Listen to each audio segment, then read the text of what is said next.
Oke, ini tadi ukurannya, terus sekarang ke perawatannya ya, perawatan. Nah, ini sedikit down list atau yang jangan dilakukan saat kita berkelodi gitu. Yang pertama ini jangan direndam terlalu lama dengan deterjen. Jadi ini sarannya kalau dengan air aja ada yang mengatakan boleh, ada yang mengatakan jangan gitu. Kalau saya prefer ke nggak merendam gitu. Jadi kalaupun direndam jangan terlalu lama. Kalau dengan deterjen maksimum 30 menit. Ini saran dari beberapa petunjuk yang saya baca juga. Kenapa nanti takutnya malah menyerap ke si serat kain ya, karena kita pakai itu kan insert itu daya serapnya tinggi ya, daya serap tinggi nanti bisa menyebabkan penumpukan residu yang bikin si insert ini jadi nggak menyerap dengan baik lagi gitu. Yang kedua, jangan pakai softener atau pelembut dan pemutih. Ini juga bisa merusak performa, terutama ke performa penyerap ya, penyerapnya. Yang ketiga, jangan setrika. Jangan setrika ini nanti merusak ke bagian full atau waterproofnya, karena kan dia semacam plastik ya, kalau disetrika jadi rusak gitu.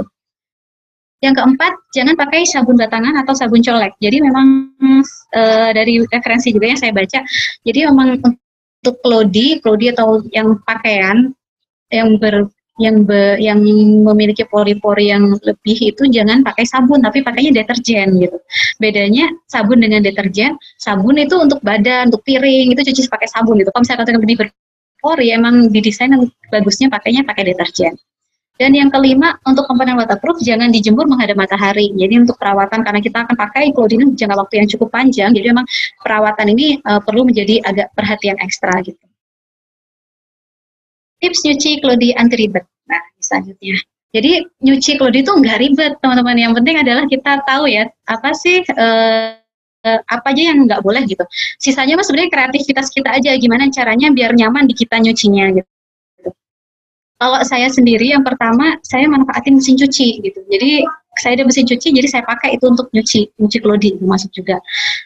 Yang kedua, cuci barengan dengan baju besi kecil. Jadi kalau misalkan yang cuci tangan ya mungkin dibarengin aja. Jadi biar nggak usah misah-misah lagi, harus berkali-kali nyuci.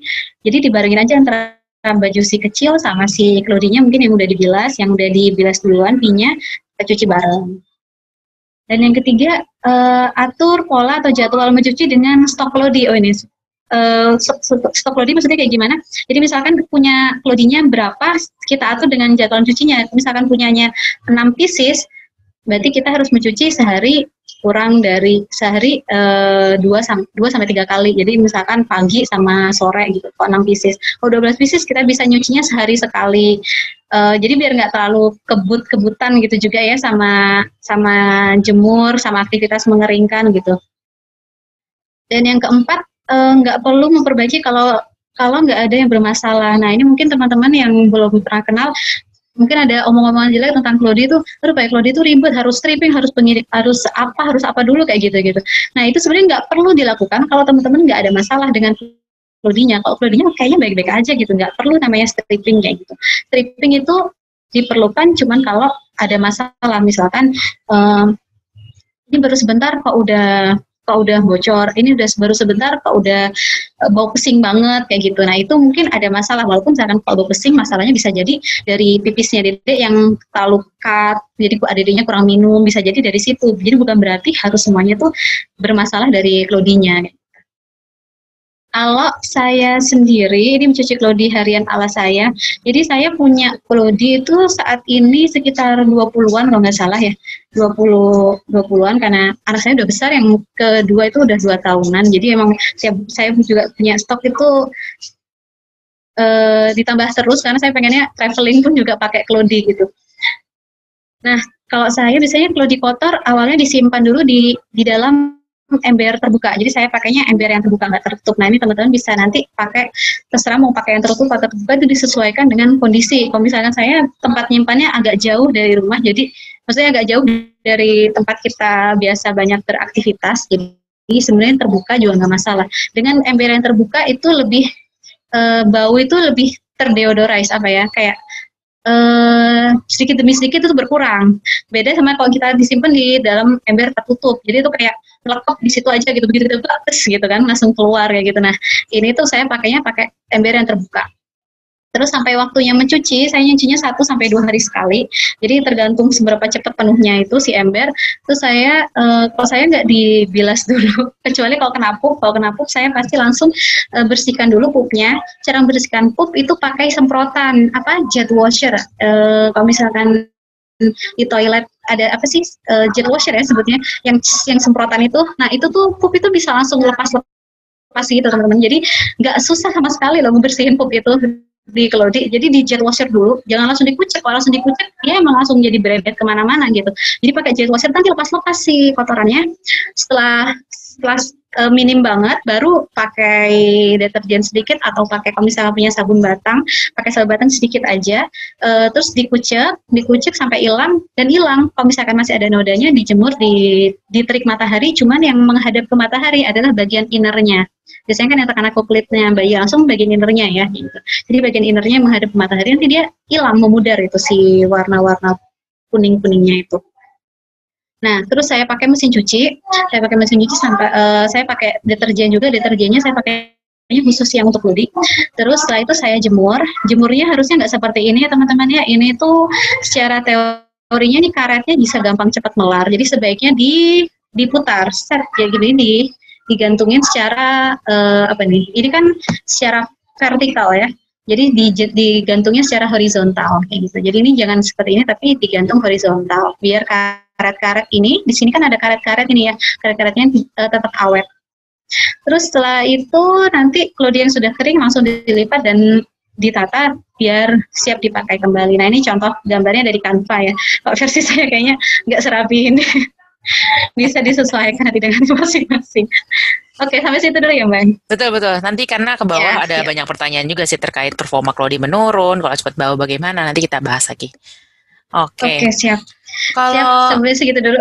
Dari segi saya sih nyucinya beda sama Mbak Ainun karena memang saya nggak ada mesin cuci. Saya kalau Mbak Ainun kebetulan mesin cucinya itu top loading ya Mbak ya. Jadi yang otomatis gitu ya. Kalau saya mah yang masih jadul ya, ada dua bak apa sih namanya? Ada dua, yang satu buat nyuci, satu buat ngeringin gitu kan. Nah itu biasanya kalau saya di taruh ember, bilas dulu. Kalau Mbak Ainun kebetulan sih kayaknya udah canggih nih mesin cucinya. Jadi walaupun nggak dibilas dia bisa langsung nggak masalah gitu. Kalau saya kebetulan dibilas dulu sampai agak nggak terlalu bau banget gitulah, nggak terlalu bau. Kalau pup berarti langsung sama kayak Mbak Ainun, pakai semprotan. Kalau nggak ada semprotan bisa pakai gayung kok, pakai gayung terus pelan-pelan sampai akhirnya luruh semua. Baru terus nanti dimasukin ke dalam ember. Nanti pas lagi waktunya mencuci, misalnya sore hari gitu ya. Jadi ini banget tergantung banget sama jumlah kodi. Nah kalau saya kebetulan ada sekitar 12 ya paling banyak gitu. Sekarang sih nggak terlalu banyak karena cuma 10, tapi emang nyucinya sering gitu. Itu nanti ditumpuk, nyuci misalnya sorenya sambil mandi gitu ya. Terus habis itu biasa pakai deterjen. Terus kalau ada noda sama benar pakai sabun batangan. Which is sebenarnya nggak bener, tapi tetap aja. tapi itu yang paling efektif untuk menghilangkan noda kuning gitu. Mungkin nanti bisa sabun lerak ya Mbak ya, sabun lerak yang batangan tuh bisa dipakai ya. Kan ada. Nanti saya mungkin beli habis ini. Terus habis itu setelah itu selesai baru nanti ini ya dibilas, baru saya pakai pengering mesin cuci. Jadi lebih cepat kering tuh. Kalau nggak pakai pengering lama keringnya. Besok udah kering bisa dipakai lagi. Gitu. Saya tadi ada banyak pertanyaan, itu nggak dibilas tuh bagaimana? Itu karena emang tergantung sama jenis. Jadi kan tadi Mbak Aina juga bilang yang penting tahu nggak bolehnya di mana, sisanya dimodifikasi aja. Nggak harus kalau saya nggak ada mesin cuci bagaimana, kalau saya nggak ada ini gimana. Yang kalau pakai tangan aja gitu. Tapi emang mungkin keringnya lebih lama. Oke, baik. Pertanyaannya udah masuk, udah banyak banget Mbak. Oh iya, wow. Banyak banget. Banyak banget. Mungkin kalau saya sih biasanya kalau wow sharing itu nanti ada, kalau nggak terjawab di sini, kita akan jawab di grup. Jadi nanti mungkin Mbak Ainun bisa invite ke grup. Tapi itu baik lagi ke kesediaan Mbak Ainun mungkin. Kalau nggak sempat, nggak bisa karena kan nggak ada ART juga, harus ngurus bio juga gitu ya, harus jawabin juga gitu. Jadi kita paham betul kalau mau jawab di grup pasti ada waktu yang harus di spare. Nah, saya mungkin share ini dulu ya Mbak, sebelum jawab saya share screen dulu ya Mbak. Iya, saya stop dulu. Mangga. Saya share screen dulu. Ini jadi saya dan Mbak Ainun itu, saya paham betul kalau akan banyak sekali pertanyaan. Jadi kita ada rencananya paling cepat Desember 2020 atau sekitar Januari 2001 kita ada Cloudy 101. Jadi kita bahas semua tentang cloud diaper ya. Jadi mulai dari alasan bercloudy tadi udah ya, basic cloud diapering, contoh-contoh komponen, merawat. Ini dilengkapi sama video. Jadi pas datang Cloudy itu nggak bisa langsung dipakai, harus ada pre-wash. Gimana cara pre-washnya? Jadwal mencuci seperti apa, menyesuaikan sama teman-teman, cara nyucinya gimana, langsung pakai video gitu ya. Jemurnya seperti apa, tadi kan belum ada gambarnya ya, gambarnya masih salah gitu kan. Terus jenis sabun, terus cara ngilangin noda pup, cara stripping itu tadi buat ngilangin noda-noda deterjen dan residu ya, itu namanya stripping.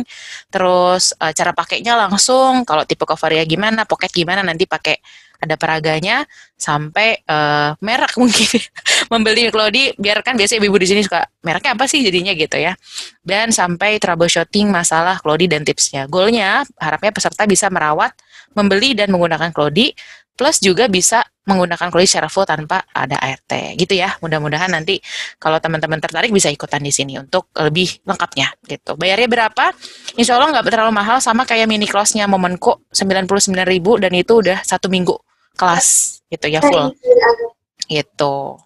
Materinya juga bisa diakses selamanya. Oke?